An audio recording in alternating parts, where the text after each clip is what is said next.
chronique du patrimoine.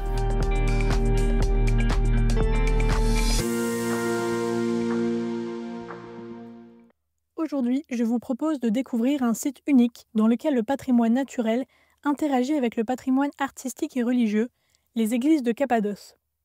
Située sur le plateau central d'Anatolie en Turquie, la Cappadoce est notamment connue pour la vallée de Göreme et ses alentours, où des formations de roches volcaniques façonnent un paysage exceptionnel. Derrière ces vallées, falaises et pics rocheux se cachent des habitations troglodytiques, des églises rupestres, des monastères et des villes souterraines dont les plus anciennes remontent au IVe siècle.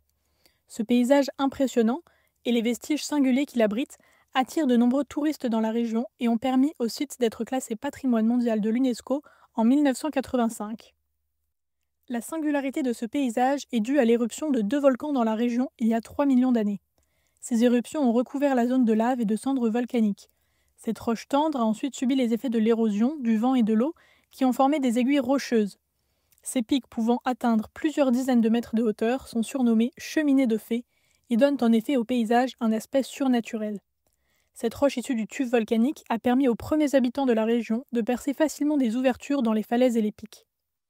On pense que c'est dès le IVe siècle que des ermites et des petites communautés monastiques ont investi la zone. Ces communautés anachorètes se sont formées sous l'impulsion de l'évêque Basile le Grand et ont été les premières à creuser leurs cellules dans la roche.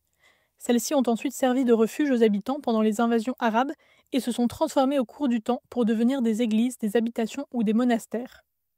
Pendant la période iconoclaste, le culte des icônes est interdit et les églises sont donc décorées très sommairement de quelques symboles. Mais à partir de 842, les églises rupestres de Cappadoce s'ornent de fresques représentant la vie de Jésus et de peintures aux couleurs vives.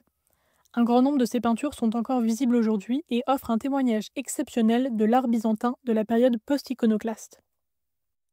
Le musée en plein air de Göreme et ses environs constituent donc un héritage inestimable d'une civilisation disparue.